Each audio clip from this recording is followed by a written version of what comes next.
Judge, this is a case of the parts. Thank you. You all may be seated.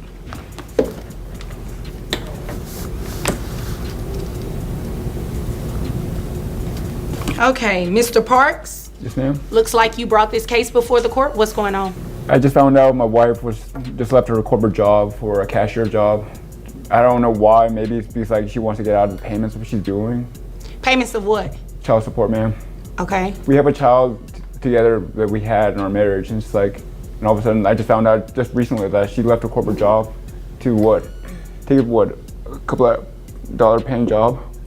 How can you do this to us? How can you Excuse me, sir. Sir, do not address her. Address me. Yes, ma'am. I do apologize. I mean, obviously she can't help your situation. Yeah. That's why you're here, right? All right, guys, brace yourselves for what's about to unfold here. This isn't just a child support case.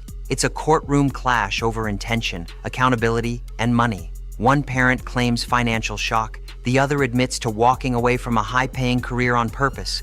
And the judge, she's about to decide whether this move was survival or strategy. Pay close attention, because what happens next could change everything.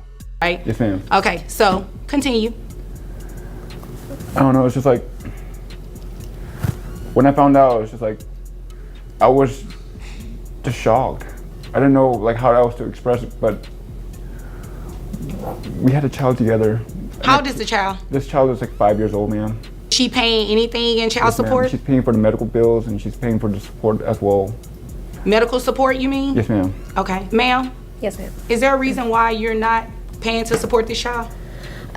First of all, I left my corporate paying job, and after our divorce, I know he mentioned I'm his wife. Correction, I'm his ex-wife. Okay. Congratulations. Thank Continue. you.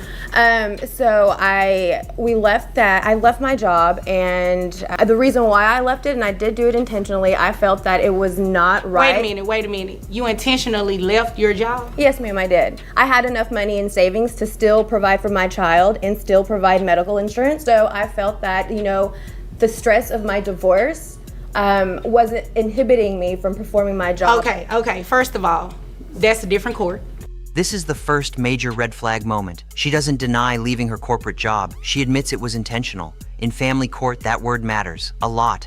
Judges don't just look at what you earn, they look at what you're capable of earning. Savings, stress, even personal reasons don't automatically erase responsibility. And right here, the court's focus quietly shifts from sympathy to scrutiny.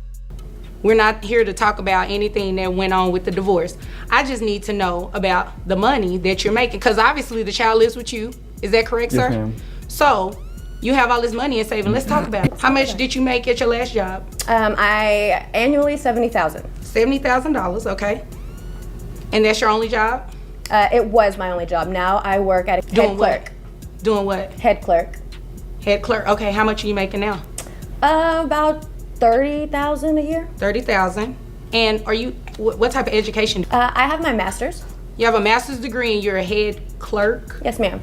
Again, the stresses of the divorce inhibited me from doing my job. Okay, don't say that again. You already said that once and we moved on from that. So, you're now making $30,000? This is where the math collides with credibility.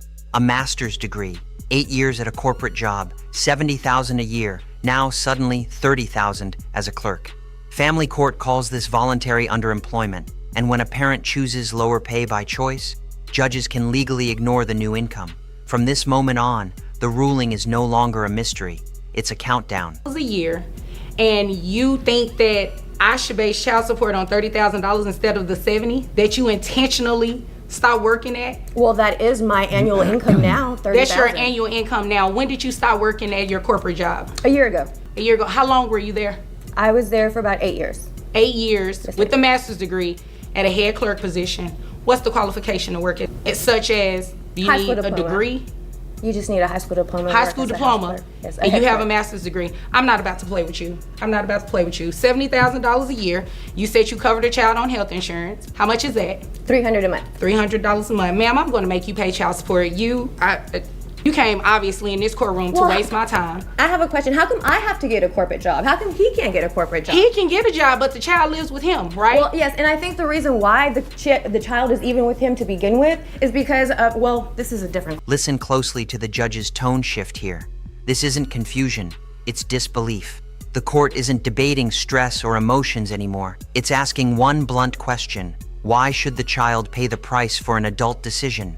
That's the emotional core of this case. And once that question is answered, the outcome becomes almost unavoidable. Court, never mind, like you said. Okay, thank you. So moving right along, $70,000 a month. A year, excuse me. I put your I'm gross not making at- $70,000 a month anymore. I'm making $30,000 a year now. You're making $30,000 a year now, but ma'am, you intentionally work at a job that pays you less. And you think that you're gonna come in this courtroom and get me to order that you pay a less amount when you're capable of making the $70,000 with a master's degree? You made that up. Ma'am, I don't know. Emotional Excuse me, distress excuse is me, intentional. Excuse me, emotional distress. I need you to go see a doctor. Okay, so your gross is $5,833.33. Based on that $70,000, I'm going to give you a credit for the health insurance, okay? The $300 that you stated brings your net to $4,497.98. How many children? do you One. have? One child, okay. 20%. $899.60 is going to be your monthly child support obligation that you're going to pay each month to this man. Core commentary. This is the financial hammer dropping. The judge calculates support based on earning potential, not the lower paycheck. Credits are given for health insurance. Fairness still matters, but the final number speaks loud and clear. Nearly $900 a month. This isn't punishment, it's principle, and it sends a clear message. Responsibility doesn't disappear when income does. You looking confused, and I don't understand why you looking I'm at not me looking like that. confused. You said what you're saying, and I'm okay. I'm taking it all in. Oh, okay. Congratulations. Thank now, you. do you have anything further? Oh, ma'am. That's it? Yes, ma'am. That's it from you? Okay, if there's nothing further, you all are dismissed. All right, thanks so much. You're welcome. So in the end, the judge ruled with one priority in mind: the child's stability. Intentional choices came with intentional consequences, and the court made that crystal clear. Now we want to hear from you. Was this ruling fair or too harsh? Would you have decided differently? Drop your thoughts below, hit like if this case surprised you, and subscribe for more real, unfiltered courtroom moments.